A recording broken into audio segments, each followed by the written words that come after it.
Installing a new fiberglass door system is a great way to eliminate the high cost of replacing and maintaining hollow metal doors.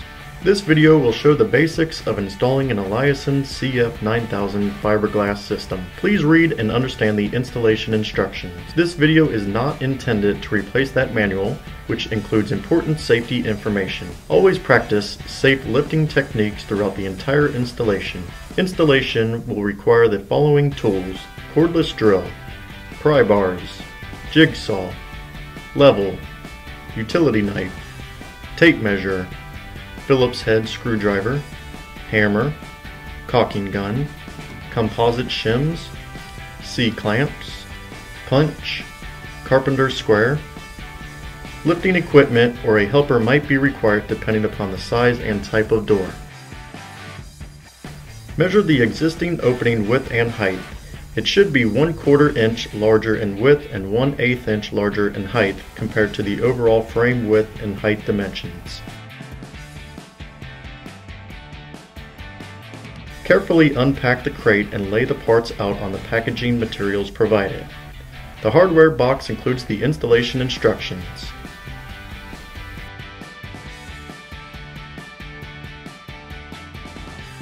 Start with the frame assembly, laying the header and jambs out on a level surface, again using the packaging materials provided. Slide the header onto the jamb legs until the holes in each jamb leg align with the holes in the header's connection angle. Using the fasteners provided, number 12 by 1 1/4 inch stainless steel wood screws, permanently attach the jambs to the header. Be sure that the face of the header and jamb legs are level and on the same plane.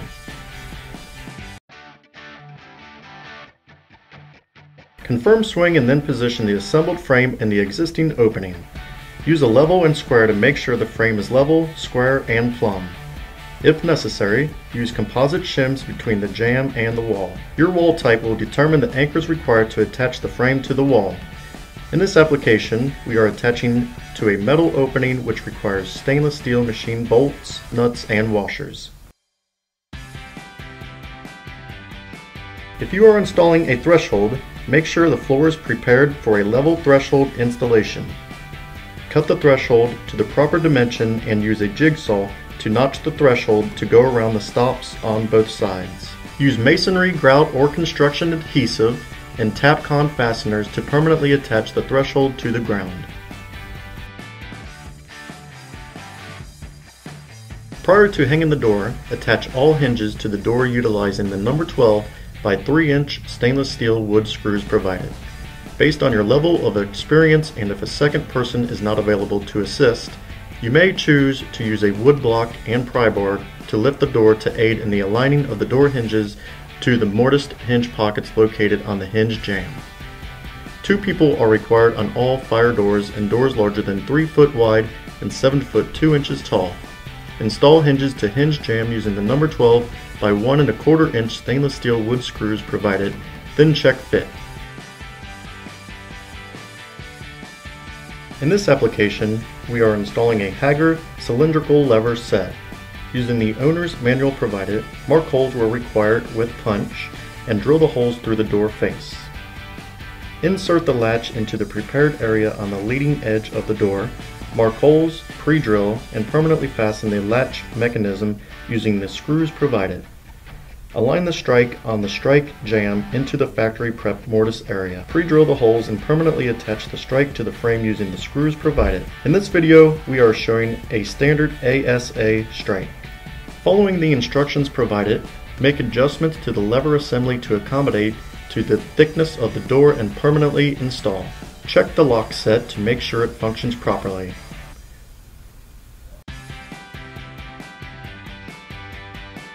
To install closers, follow manufacturer's template. All door closers must be through bolted. Use the template, hammer, and punch to locate the holes. Drill small pilot holes through door, being careful to keep the drill level. Then, drill both sides of door using the recommended diameter drill bit centered on the smaller pilot holes. Pre-drill, then install the parallel arm bracket on the header using the fasteners provided. Put a bead of silicone around each through bolt to provide a good seal.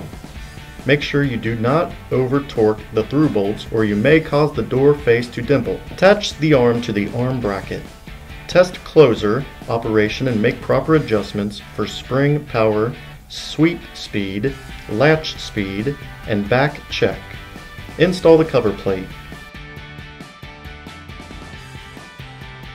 Using a clean and dry cloth, wipe the area where the bulb seal will be applied, followed by an alcohol swab and allowed to dry. Follow manufacturer's installation instructions, paying particular attention to bulb direction and placement on hinge side, strike side, and header. Caulk around the perimeter of the door frame on both sides, checking that all voids have been sealed. Check that the door opens and closes properly. Remove any protective coatings on the door. Use a soft, clean cloth to wipe away any grease or debris left from installation. We hope this video was helpful. For more information on Eliason products, visit our website at www.eliasoncorp.com.